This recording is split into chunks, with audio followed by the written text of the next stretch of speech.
નમસ્કાર, વિશેષ રજૂઆતમાં આપનું હાર્દિક સ્વાગત છે. હું છું પંકજ શર્મા.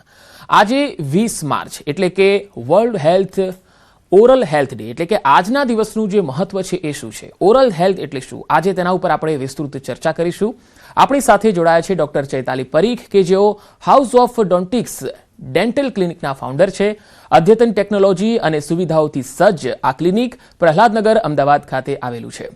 ડોક્ટર ચૈતાલી પરીખ ડેન્ટલ કોલેજીસમાં વિઝિટિંગ પ્રોફેસર પણ છે અને આ સાથે જ તેઓ ઘણા પ્રાઇવેટ ક્લિનિકમાં પોતાની કન્સલ્ટિંગ સેવાઓ પણ આપી રહ્યા છે. તેઓ ઘણા પોડકાસ્ટ અને ટીવી પ્રોગ્રામ પણ આપી ચૂક્યા છે અને સાથે જ હજારો દર્દીઓની સારવારનો 10 વર્ષથી પણ વધુ અનુભવ પણ ધરાવે છે. ડોક્ટર ચૈતાલી, આપનું હાર્દિક સ્વાગત છે. Thank you. નમસ્કાર દર્શક મિત્રો. સૌથી પહેલા તો મેડમ, આપણે ક્વેશ્ચનની શરૂઆત કરીએ પહેલા અહીંયા દર્શકોને પણ જણાવી દઈએ, કારણ કે દર્શકો આજે ઘણા બધા સવાલો પૂછી શકે છે આજના વિષયને લઈને.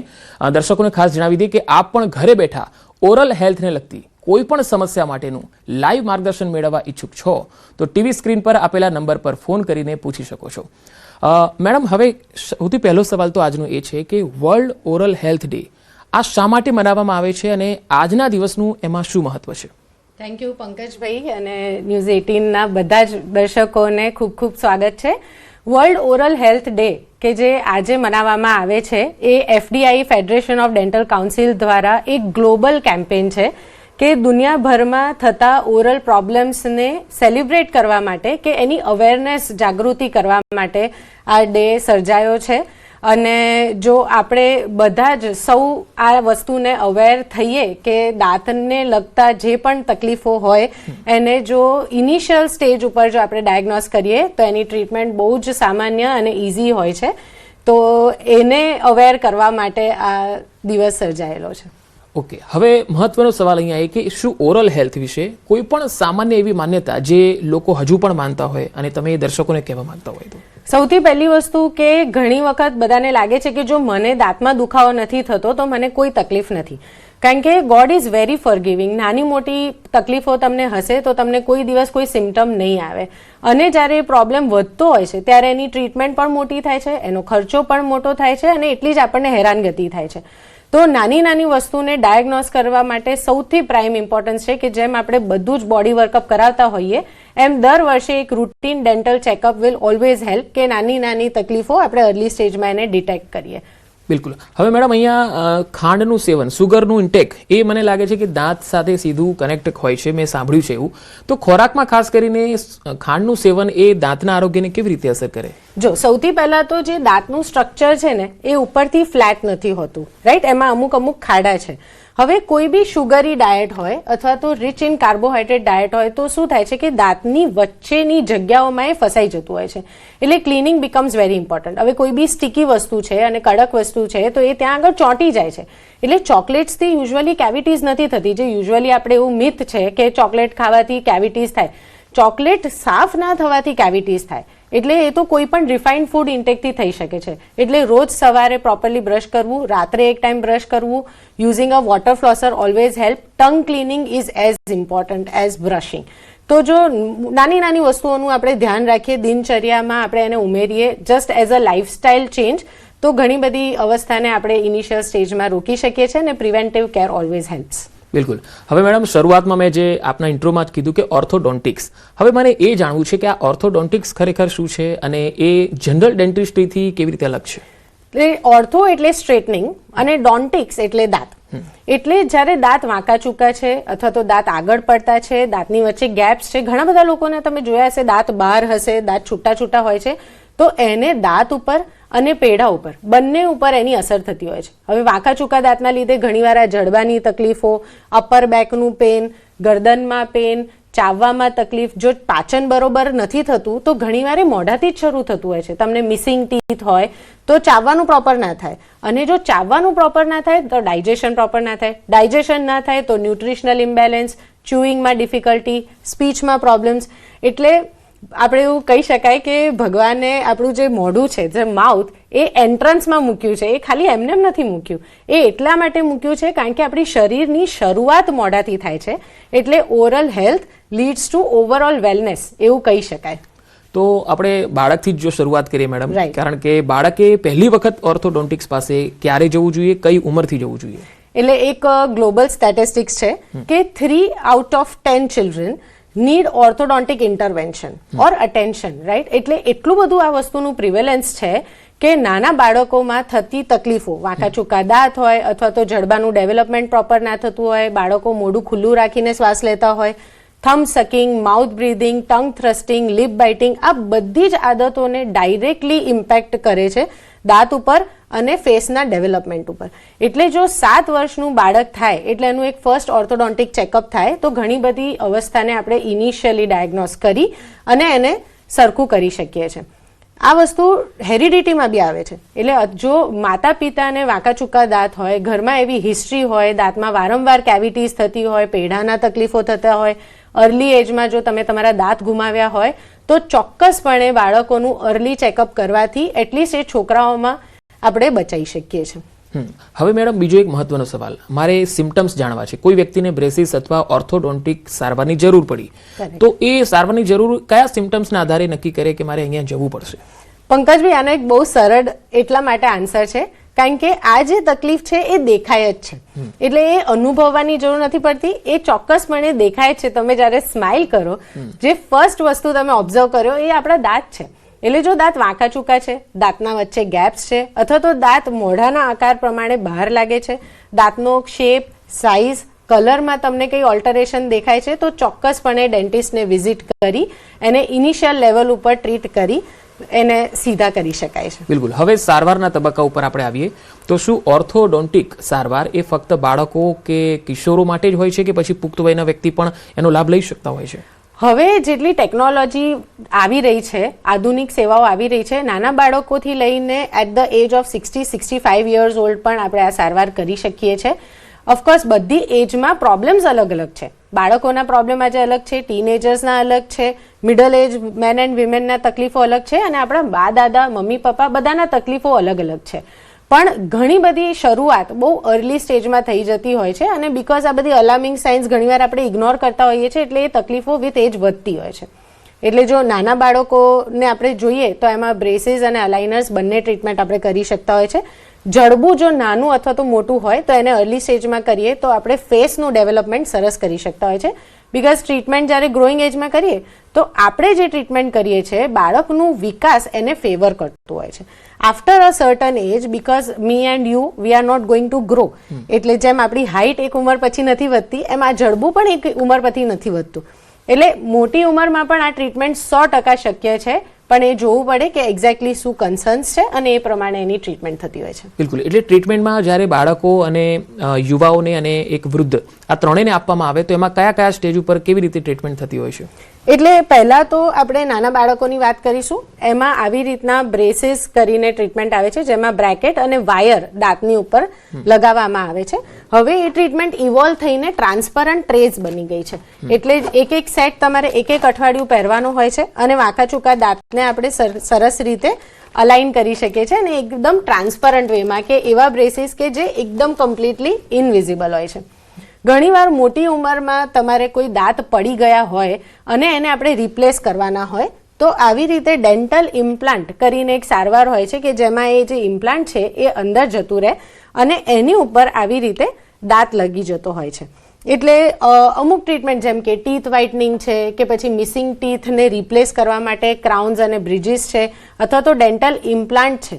હવે જો દાંત મિસિંગ છે આપણો તો એને રિપ્લેસ કરવો એટલા માટે જરૂરી છે કે માની લો કે નીચેનો દાંત છે પણ આપણો ઉપરનો દાંત મિસિંગ છે તો એ દાંત પણ કઈ યુઝમાં નથી આવવાનું, કારણ કે ચાવવાનું ત્યારે જ થાય છે જ્યારે ઉપર અને નીચે બંને દાંત એકબીજા સાથે ભેગા થાય છે. બિલકુલ. એટલે મિસિંગ દાંત પરથી જ મારો એ સવાલ છે કે આ મિસિંગ દાંત એટલે જન્મજાત જે વ્યક્તિને એક દાંત ન હોય એ કે પછી જન્મ્યા પછી જે દાંત 32 હોય છે એમાંનો કોઈ વ્યક્તિ એ દાંત છે એ અચાનક મિસ થઈ જાય એવું હોય છે? બંને વસ્તુ કે પહેલા તો આપણે 2 સેટ ઓફ ટીથ છે જે કુદરતી હોય છે. એક હોય છે દૂધિયા દાંતનો સેટ અને એક હોય છે પરમનન્ટ ટીથ. હવે આપણા જે પરમનન્ટ ટીથ છે એ 12 થી 13 વર્ષમાં બધા જ દાંત આવી જતા હોય છે અને this teeth we have to save for the rest of your life. એટલે જ્યાં સુધી આપણે 70-80 વર્ષના ના થઈ જઈએ ત્યાં સુધી આ જ દાંત આપણે બચાવવાના છે. એટલું બધું ઇમ્પોર્ટન્સ છે દાંતનું, કારણ કે એક વખત જો આપણે વાળ કટ કરીએ, બોનમાં ફ્રેક્ચર થાય, બધું કુદરતી હીલ થઈ જતું હોય છે. પણ tooth once broken is broken forever. દાંત એની જાતે ગ્રો નથી થતો, એટલે આપણે એનું પૂરતું ધ્યાન રાખવાનું છે. મિસિંગ ટીથ બે વસ્તુના લીધે હોઈ શકે. બની શકે કે જન્મજાત જ કોઈ ટૂથ આપણો મિસિંગ છે, અથવા તો પેઢા લૂઝ હોવાના લીધે અથવા તો સડો વધારે થવાના લીધે આપણે એ ટૂથ કંઈક કારણસર જો આપણે એને ગુમાવી દીધો છે તો એને આપણે 100% રિપ્લેસ કરી શકીએ છીએ. બિલકુલ. અહીંયા દર્શકોને ખાસ જણાવી દઈએ કે આપ પણ આજના આ કાર્યક્રમમાં આજના વિષય ઉપર કોઈ સવાલ કરવા માંગો છો, દાંત અથવા દાંતની સમસ્યાને લગતા કોઈ સવાલ છે તો આપ લાઈવ માર્ગદર્શન મેળવી શકો છો. ટીવી સ્ક્રીન પર હાલ જે નંબર આપ જોઈ રહ્યા છો એ નંબર પર ફોન કરી શકો છો. મેડમ, આજના સમયમાં કેવા વિવિધ પ્રકારના એવા બ્રેસીસ છે જે જેમ કે મેટલ છે, સિરામિક છે કે એલાઇનર્સ છે, આપ એના વિશે થોડી વિસ્તારથી માહિતી આપશો. એટલે જેમ આપણે અમદાવાદથી ગોવા જવા નીકળ્યા છે તો ગોવા તો જવાનું જ છે. હવે બસમાં જઈએ, ટ્રેનમાં જઈએ કે ફ્લાઇટમાં જઈએ, એમ અગર આપણા જો વાંકા ચૂકા દાંત છે, દાંતની વચ્ચે ગેપ્સ છે, તો બ્રેસીસ અને અલાઇનર્સ બંને એવી પદ્ધતિ છે કે જેથી આપણે દાંત સીધા કરવાના છે. હવે ઘણી બધી વખત બ્રેકેટ્સ અને વાયર ભલે સિરામિકના હોય તો પણ થોડા થોડા દેખાતા હોય છે. એટલે હવે આ ટ્રીટમેન્ટ વધારે ઇવોલ્વ થઈ છે, એને વધારે ફાસ્ટ રીતે કરી શકાય છે, પેનલેસલી કરી શકાય છે, અને એમાં ખાવા પીવામાં કશું રિસ્ટ્રિક્શન આવતું નથી. This becomes your little secret. તમે તમારા અલાઇનર્સ પહેરીને બેઠા હો તો સામે મેં પહેર્યા હોય તો પંકજભાઈને પણ ન દેખાય કે મેં અલાઇનર્સ પહેર્યા છે. એટલી આ ટ્રીટમેન્ટ ઇનવિઝિબલ થઈ ગઈ છે.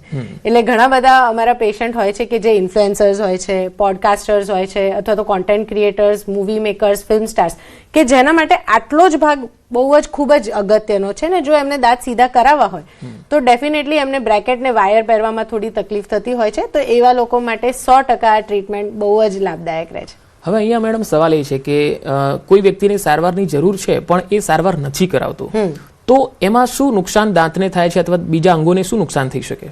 હવે કોઈ પણ આજે લાઈફમાં કઈ બી વસ્તુ છે એ શરૂઆત તો ઓલવેઝ નાની જ થતી હોય છે. બોડીમાં જે રીતે બધા અલગ અલગ તકલીફો છે બધી વસ્તુમાં એ જ છે કે નાની નાની તકલીફ હોય એને નાની નાની રીતે આપણે ટ્રીટ કરી શકીએ છીએ.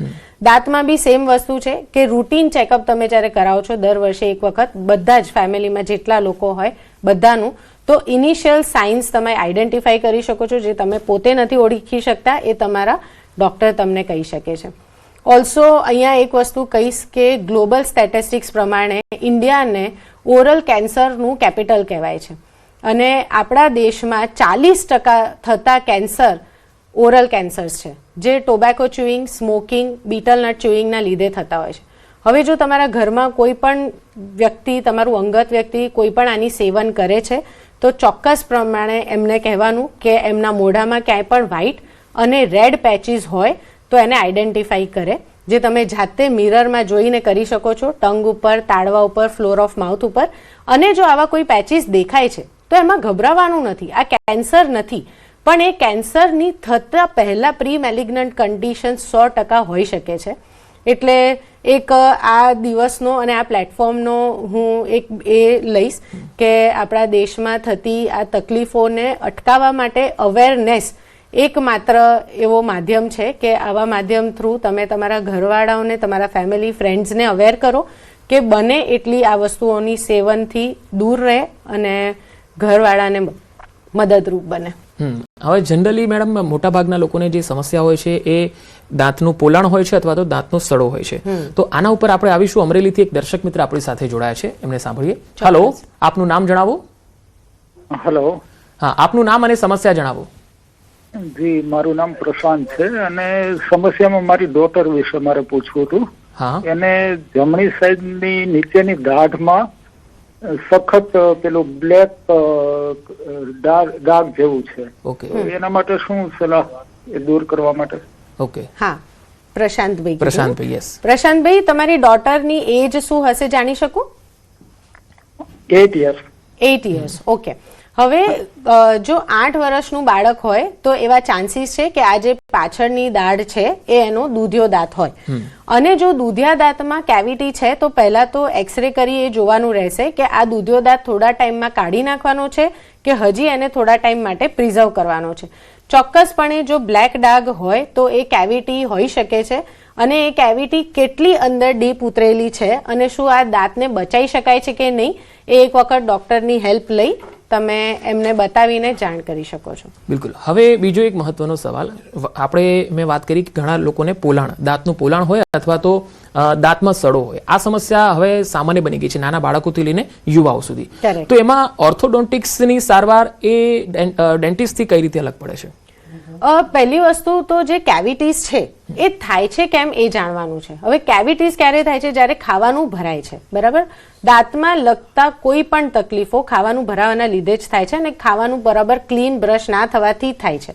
હવે એના માટે જ્યારે દાંત વાંકા ચૂકા હોય છે અથવા દાંત છૂટા હોય છે તો બ્રશ કરવામાં બહુ ડિફિકલ્ટી પડતી હોય છે, જેના લીધે ખાવાનું ભરાય અને ત્યાંથી કેવિટીઝ થાય. જ્યારે ટીથ આપણે અલાઇન કરીએ છીએ તો 99% પેશન્ટ્સ અમારા પાસે આજની તારીખમાં ત્યારે જ આવે છે જ્યારે એમને સ્માઇલ મેકઓવર કરાવવું હોય છે કે ભાઈ સ્માઇલ સરસ થઈ જાય, ફેસ આપણો બહુ સુંદર લાગે અને સ્મિત સરસ થાય. પણ જ્યારે દાંત એક લાઇનમાં આવે છે તો આપણે એવું કેમ ભૂલી જઈએ છીએ કે એ બ્રશ કરવામાં ઇઝી પડે છે, પેડા આપણા ચોખ્ખા રહે છે અને દાંત અને ગમ્સની લાઈફ વધારી શકીએ છીએ. So orthodontics not just gives you a beautiful smile, પણ દાંતની અને ગમ્સની લાઈફ પણ વધારે છે. બિલકુલ. હવે આપણી સાથે અમદાવાદથી એક દર્શક મિત્ર જોડાયા છે, તેમને સાંભળીએ. હલો, આપનું નામ અને સમસ્યા જણાવશો? હા જી, હું અમદાવાદથી વાત કરું છું. મારી સમસ્યા એ છે કે મારો સન છે, 18 વર્ષની ઉંમર છે. ઓકે. હવે એના વાંકા ચૂકા છે, પણ એને કારણે એને દર મહિને 1.5 મહિને ગાલમાં ચાંદુ પડી જાય છે. ઓકે. તો શું મારે એની મતલબ કોઈ સારવાર કરાવવી જોઈએ? અને ચાંદામાંથી કોઈ બીજી કોઈ ગંભીર બીમારી આવી શકે? ચોક્કસ. અને તમારા સનની એજ શું હશે? 18 વર્ષ. 18 વર્ષ. ઓકે. જો વાંકા ચૂકા દાંત હોય તો ઘણીવાર લિપ બાઇટિંગ, ટંગ બાઇટિંગ અને ચીક બાઇટિંગ થઈ જતું હોય છે. અને ઘણીવાર વારંવાર થતા અલ્સરને 100% ચોક્કસપણે ડાયગ્નોસ કરી એની ટ્રીટમેન્ટ કરાવવી જોશે. અને ગેસ્ટ્રિક ટ્રબલના લીધે પણ મોઢામાં આ વસ્તુ રિફ્લેક્ટ થતી હોય એટલે પહેલાં તો એને કોઈ કોન્સ્ટિપેશન નથી, ગેસ્ટ્રિક તકલીફ નથી, એસિડિટીની તકલીફ નથી રહેતી, એ પહેલાં તો રૂલ આઉટ કરવાનું છે.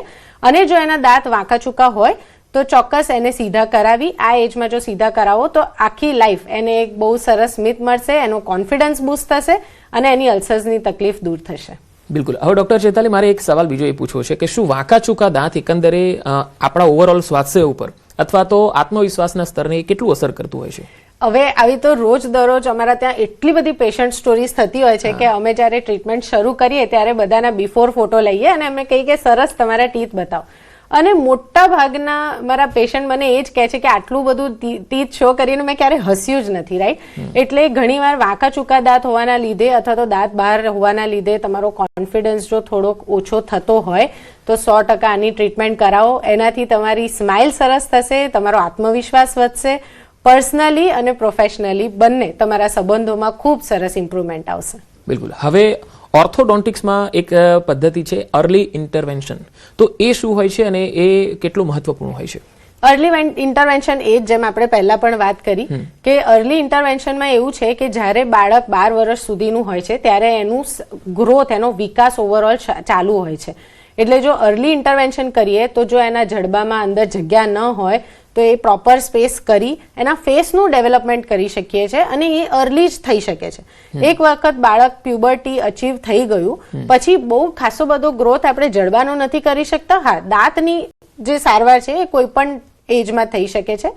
અર્લી ઇન્ટરવેન્શનનું મહત્વ એ જ છે કે બાળક જ્યારે ગ્રો થતું હોય ત્યારે ટ્રીટમેન્ટ કરીએ તો વધારે સારું રિઝલ્ટ મળતું હોય છે અને આઉટકમ બહુ ફાસ્ટ હોય છે. બિલકુલ. અહીંયા ડૉક્ટર ચેતાલી એક ખાસ એક સવાલ એ છે કે માર્કેટમાં અત્યારે ઘણી બધી ટૂથપેસ્ટ મળે છે, હું કોઈના નામ નથી લેતો, પણ એ અલગ અલગ ટૂથપેસ્ટ એમાં કેટલાક દાવાઓ પણ હોય છે, તો એ દાંત માટે ખરેખર સારા હોય છે કે પછી એ માત્ર દાવા પૂરતા જ સીમિત છે? હવે ઘણી બધી કન્ટ્રીઝમાં પંકજભાઈ હું તમને કહું તો ટૂથપેસ્ટનો વપરાશ જ નથી થતો, ખાલી વેટ બ્રશ યુઝ કરવામાં આવે છે, રાઈટ. ટૂથપેસ્ટ શું છે? એક માધ્યમ છે ક્લીન કરવા માટે, પણ બ્રશિંગ ટેકનિક અને size of brush is very important. માની લો કે તમારા મોઢું પ્રોપર નથી ખુલતું અને છેક સુધી તમારું બ્રશ તમે જે યુઝ કરો છો એ નથી પહોંચતું તો જે પાછળના દાંત છે એ ક્લીન જ નથી થતા અને એટલે જ કેવિટીઝ પાછળના દાંતમાં થવાની શક્યતા વધારે હોય છે. એટલે rather then which toothpaste to use, your brushing technique is very important. How many times you are brushing your teeth is very important. તમે વોટર ફ્લોસિંગ કરો છો કે નહીં એ પણ બહુ જ ઇમ્પોર્ટન્ટ છે. ટૂથપેસ્ટ જો તમારે ચૂઝ કરવી હોય કે કઈ ચૂઝ કરો તો પહેલાં તો તમને જો એનો ફ્લેવર ફાવતો હોય તો, તમને જો સેન્સિટિવિટીની તકલીફ હોય, પેઢાની તકલીફ હોય તો એ પ્રમાણે જે પ્રિસ્ક્રાઇબ્ડ ટૂથપેસ્ટ છે એ યુઝ કરો. રૂટીન મેન્ટેનન્સ માટે તમે કોઈ પણ ટૂથપેસ્ટ યુઝ કરો જે એબ્રેસિવ ના હોય, જે ટૂથપેસ્ટની કન્સિસ્ટન્સી છે એ ખૂબ જ સ્મૂધ હોવી જોઈએ, એના કન્ટેન્ટ્સ એબ્રેસિવ ના હોવા જોઈએ, તો તમારા દાંત ક્લીન પ્રોપર થશે અને દાંત ઘસાશે નહીં. ટૂથબ્રશ તમારે ચૂઝ કરવા માટે જે હાથની ચામડી છે અંદરની એની ઉપર બ્રશ તમારે ઘસવાનું, ડ્રાય બ્રશ, અને એકદમ સોફ્ટ ફીલ થવું જોઈએ, એ તમને ઈચી ના લાગવું જોઈએ. અને એનું જે હેડ છે એ પ્રોપર સાઇઝનું હોવું જોઈએ કે બધી જગ્યાએ ક્લીન કરવા માટે તમને સગવડ રહે. હવે અહીંયા મેં ઘણી વખત એવું સાંભળ્યું છે કે દાંતમાં જ્યારે સફાઈ કરવા માટે જે ડેન્ટિસ્ટ પાસે જાય એટલે એમાં ઉપરના લેયર જે છે એને સીધું એ ઇફેક્ટ કરતું હોય છે, તો એ ખરેખર માન્યતા કેટલી સાચી? જો ટીથ ક્લિનિંગ જે છે એ અલ્ટ્રાસોનિક મશીન્સથી થતું હોય છે, અને આજે કોઈ પણ હોસ્પિટલમાં ક્લિનિકમાં જો કોઈ પણ ટ્રીટમેન્ટ ઇવોલ્વ થાય છે અને યુઝમાં આવે છે તો એ થાઉઝન્ડ્સ ઓફ ટેસ્ટિંગ દ્વારા FDA અપ્રૂવડ, WHO અપ્રૂવડ જ હોય છે. એટલે જે પણ ટ્રીટમેન્ટ્સ આપણે કરતા હોય છે અને જો સારી રીતે પ્રોપર સેનિટાઇઝ એન્વાયરમેન્ટમાં થતું હોય, પ્રોપર ઇક્વિપમેન્ટ્સ યુઝ થતા હોય તો આ ટ્રીટમેન્ટની મોટા ભાગે કોઈ આડઅસર નથી હોતી. પણ always take a second opinion before you get into any major treatments. તમારી કોઈ પણ ટ્રીટમેન્ટમાં આગળ વધતા પહેલા એક વખત શ્યોર થઈ જાઓ અને જે ડોક્ટર ઉપર પછી તમે શ્રદ્ધા કરો એની ઉપર પછી ટ્રસ્ટ કરીને પોતાની ટ્રીટમેન્ટ કરાવો. મેડમ, જ્યારે દાઢમાં જ્યારે પોલાણ થઈ જાય ત્યારે એ રૂટ કેનાલ કરાવી યોગ્ય રહે કે પછી સિમેન્ટ ભરાવવું યોગ્ય રહે? દાંત જે છે ને એ 3 લેયરમાં બનેલું છે. એટલે જો ફર્સ્ટ અને સેકન્ડ લેયર સુધી જો આપણો સડો સ્પ્રેડ થયો છે ને, ઉધઈ જેવું હોય છે, એક વખત ઉધઈ લાગી ગઈ એટલે ધીરે ધીરે અંદર સ્પ્રેડ થાય છે.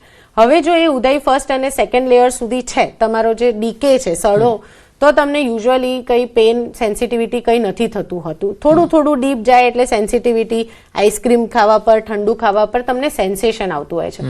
જ્યારે એ સિમ્પટમ પણ ઇગ્નોર થાય છે તો એ 3rd લેયર સુધી તમારો ડીકે પહોંચી જાય છે ને જ્યારે પેન અને ઘણીવાર પસના લીધે એક્સક્રુશિએટિંગ પેન થતું હોય છે. In that situation root canal treatment એટલે દાંતનો જે અંદર રૂટ છે ત્યાં સુધી તમારું કેવિટીને ક્લીન કરી અંદર ફિલિંગ કરીને એની ઉપર આવી રીતે એક કેપ ચડાવવામાં આવતી હોય છે. અને જ્યારે ઇનિશિયલ કેવિટીઝ ડીકે છે તો એને ત્યાંથી એટલું ક્લીન કરી એક ફિલિંગ ભરવામાં આવતું હોય છે. બિલકુલ. એટલે એક વખત ફિલિંગ ભરવામાં આવે તો એ કેટલો સમય સુધી ચાલે અને પછી આગળ રૂટ કેનાલ ક્યારે કરાવવું પડે? ફિલિંગ કર્યા પછી એ દાંત આપણો અમર નથી થઈ જતો અને રૂટ કેનાલ કર્યા પછી પણ આપણો ટૂથ અમર નથી થઈ જતો. The entire idea of saving the teeth જે અત્યારે સારા છે એ સારા રહે અને જેમાં આપણે સારવાર કરી હોય એની ટ્રીટમેન્ટ કર્યા પછી દાંતની લાઈફ વધી જાય માટે એક જ કન્ક્લુઝન છે કે ટીથ ક્લિનિંગ અને મેન્ટેનન્સ પ્રોપર થવું જોઈએ. રૂટ કેનાલ કરેલા દાંતમાં ફરીથી જો ઇન્ફેક્શન થાય અમુક વર્ષો પછી તો રીરૂટ કેનાલ ટ્રીટમેન્ટ કરી શકતા હોઈએ છીએ. અને જો કેવિટી પછી આપણે ફિલિંગ કરતા હોઈએ છીએ તો યુઝ્યુઅલી જો તમે એને પ્રોપર મેન્ટેન કરો તો એ વર્ષો વર્ષ ચાલતું હોય છે. હવે સ્વસ્થ દાંત માટે આપણે એવી કઈ આદતો અપનાવીએ જેનાથી આપણા દાંતમાં કોઈ સડો ન આવે, કોઈ રોગ ન આવે? પહેલી વસ્તુ કે દાંતનું તમારું અલાઇનમેન્ટ પ્રોપર હોવું જોઈએ. તમારી બાઇટિંગ એફિશિયન્સી સરખી હોવી જોઈએ. એના માટે દરેકે દરેક દાંત તમારા પ્રેઝન્ટ હોય તો ઉપર અને નીચેના દાંત પ્રોપરલી એને ચાવી શકે. બીજું, મેન્ટેનન્સમાં સવારે એક ટાઈમ બ્રશ કરવું અને રાત્રે એક ટાઈમ બ્રશ કરીને સૂઈ જવું એ બહુ જ હેલ્પફુલ હોય છે. નાની નાની વસ્તુઓ ક્યાંય પણ જો દાંતના વચ્ચે ફસાયેલી હોય તો પ્રોપર ગાર્ગલ કરી ઇન બિટવીન ધ મીલ્સ તમે ગાર્ગલ કરો તો મોઢું ચોખ્ખું રહેશે. બીજું, જો તમે ચા કોફીનું સેવન વધારે કરતા હો તો એનું એક્સપોઝર ટાઈમ ઓછું કરો. આપણે ઘણીવાર મિટિંગમાં બેઠા હોય, ચાનો કપ લઈને અને પીતા જઈએ તો ઓલ દેટ ટાઈમ આપણા જે દાંત છે એ ચા કોફીના એક્સપોઝરમાં રહે છે જેથી દાંતનું pH એસિડિક થઈ જતું હોય છે. એટલે એવી બધી વસ્તુઓનું સેવન ઓછું કરવું અથવા તેનું એક્સપોઝર ટાઈમ ઓછું કરવું અને ચા, coffee, cold drinks, smoke, tobacco chewing કશું બી કર્યા પછી પાણીથી પ્રોપર તમે ગાર્ગલ કરો તો એની અસરો ઓછી થાય છે. દાંતની જે શેડ છે એ વ્હાઇટનો વ્હાઇટ રહે છે અને દાંત યલો નથી પડતા. હવે અહીંયા બીજો એક સવાલ ઉમેરીશ કે માતા પિતા એમના બાળકોમાં અથવા તો પોતાનામાં સારી ઓરલ હાઇજીન કેવી રીતે સુનિશ્ચિત કરી શકે? એટલે વોટર ફ્લોસિંગ ઓલવેઝ હેલ્પ્સ. કારણ કે જે ફિઝિકલ ફ્લોસ આવે છે એ પાછળ યુઝ કરવા માટે ઘણા બધા લોકોને તકલીફ પડતી હોય છે. વોટર ફ્લોસર એક મશીન જેવું આવે છે જેમાં પાણી ભરી પાણી ફ્લશ કરી શકાય છે એટલે દાંત અને પેડાની વચ્ચે ક્યાંય પણ કંઈ ફૂડ લોજમેન્ટ હોય એ ક્લીન થાય. કોઈ પણ સરસ નોન આલ્કોહોલિક માઉથવોશ તમે 5 ml to 10 ml વોટર ફ્લોસરમાં એડ કરો તો એ એન્ટીસેપ્ટિકનું કામ કરતું હોય છે, ગમ હીલિંગ પ્રમોટ કરતું હોય છે, એન્ટી કેવિટીઝ પણ હોય છે. ઘણી બધી શુગર ફ્રી ચ્યુઇંગમ્સ, ઝાયલિટોલ કરીને એક કોન્ટેન્ટ હોય છે, શુગર ફ્રી ચ્યુઇંગમ્સ ખાવાથી પણ તમારા દાંતની હેલ્થ સારી રહે છે અને એ એન્ટી કેવિટીની ઇફેક્ટ્સ આપે છે. બિલકુલ. મેડમ, ખર્ચના તબક્કા આપણે હજુ બાકી છે જાણવાના, કારણ કે સારવારના તબક્કા આપણે જોયા, Correct. તો એમાં અલગ અલગ તબક્કામાં શું ખર્ચ આવતો હોય છે? આને કન્ક્લુડ કરવા માટે આઈડ સે કે dentistry is not expensive but neglect is definitely expensive. એટલે જો ઇનિશિયલી તમે જ્યારે બી આપણે જેમ કે આપણે મેડિક્લેમ લેતા હોઈએ છીએ તો પ્રીમિયમ ભરવામાં આપણને ખરેખર ઘણીવાર બહુ એવું લાગે કે આ બહુ જ મોંઘું છે. પણ એક જ વખત એનો યુઝ થતો હોય છે ને ત્યારે બધું વસૂલ થઈ જાય છે. સિમિલરલી એક routine dental checkup every year of your entire family will help you prevent most of the expenses in future. જી, એક છેલ્લો સવાલ પૂછીશ આપને કે ડેન્ટલ ટુરિઝમમાં લોકો આપણા ગુજરાતમાં કેવા સ્કોપ છે, કારણ કે મોટી સંખ્યામાં બહારથી પણ લોકો ડેન્ટલ ટ્રીટમેન્ટ માટે ગુજરાત આવતા હોય છે. એટલે મને ઘણા બધા અમારા રિલેટિવ્સ ને ફ્રેન્ડ્સ એવું એક મીમ મોકલતા હોય છે મારા પેશન્ટ કે ફોરેનર્સ અને આપણા જે એનઆરઆઈસ છે એ ઇન્ડિયા રૂટ કેનાલ્સ માટે વધારે વિઝિટ કરે છે rather than their own roots. અને આ બહુ સત્ય છે, કારણ કે ઘણીવાર બહારની કન્ટ્રીઝમાં સેટરડે સન્ડે ડોક્ટર્સ પ્રેક્ટિસ નથી કરતા હોતા અને મંડે ટુ ફ્રાઈડે બધાનું સ્કેડ્યુલ બહુ જ ટાઈટ હોય છે. એટલે યુઝ્યુઅલી આવી રીતે લાંબી કોઈ ટ્રીટમેન્ટ હોય તો એ લોકો ઇન્ડિયા આવવાનું વધારે પ્રિફર કરે છે. Of course cost being one of the major reasons of decision making, અને જે દુનિયાભરમાં ટ્રીટમેન્ટ થાય છે એ બધું જ આજે આપણા ગુજરાતમાં બધી જ ટ્રીટમેન્ટ આધુનિક સેવાઓ અવેલેબલ છે. બહુ જ કોસ્ટ ઇફેક્ટિવ એના ફી સ્ટ્રક્ચર્સ હોય છે. ટ્રીટમેન્ટ્સ હવે બહુ ફાસ્ટ થઈ ગઈ છે, જેમ કે ફૂલ માઉથ ઇમ્પ્લાન્ટ્સ બી અગર કોઈને કરવા હોય તો 3 થી 4 દિવસની અંદર દાંત આપી શકાય છે અને ઘરડાઓને આપણે ચાવતા કરી શકતા હોઈએ છીએ. બિલકુલ. એક છેલ્લો 10 સેકન્ડમાં આજના દિવસનો આપનો મેસેજ દર્શકોને શું રહેશે? કે ઓરલ હેલ્થને નિગ્લેક્ટ ના કરો. આપણા શરીરનો સ્ટાર્ટિંગ પોઈન્ટ આપણું મોઢું છે અને કોઈ તમને કહે ના કહે બધા જ તમારા ટીથને, તમારી સ્માઇલને ઓબ્ઝર્વ કરે છે. જો મોઢામાં તમને ફ્રેશ ફીલ ના થતું હોય, ખોરાક ભરાતો હોય, સેન્સિટિવિટી થતી હોય, તમે કોન્ફિડન્ટ ફીલ ના કરતા હો તો ધીસ ઇઝ અ સાઇન કે તમારા ડેન્ટિસ્ટને as soon as possible visit કરો અને એનું સોલ્યુશન મેળવો. બિલકુલ. સમયના અભાવે આજની આ ચર્ચાને આપણે અહીં અટકાવીશું. ડોક્ટર ચેતાલી, આપ અમારા સ્ટુડિયોમાં આવ્યા, દર્શકોને જે માહિતી આપી, ખૂબ ખૂબ આભાર આપનો. Thank you very much. તો દર્શક મિત્રો, વર્લ્ડ ઓરલ હેલ્થ ડે ના અવસરે આજે આપણે ચર્ચા કરી ઓરલ હેલ્થ વિશે. જીવનમાં સ્વસ્થ રહેવા માટે શરીરના તમામ અંગોની યોગ્ય કાળજી લેવી ખૂબ જરૂરી છે. આ અવયવોમાં આપણું મોં એ સૌથી મહત્વપૂર્ણ અંગ છે અને તમારો ચહેરો ત્યારે જ સુંદર રહેશે જ્યારે તમારા દાંત તમારી સાથે હશે. દાંતની સંભાળ અને મૌખિક સ્વચ્છતાને મહત્વ આપતી આજની આ ચર્ચામાં આશા છે કે આપને ખૂબ સુંદર જાણકારી અને માર્ગદર્શન મળ્યું હશે. વિશેષ રજૂઆતમાં અત્યારે આટલું જ. નમસ્કાર.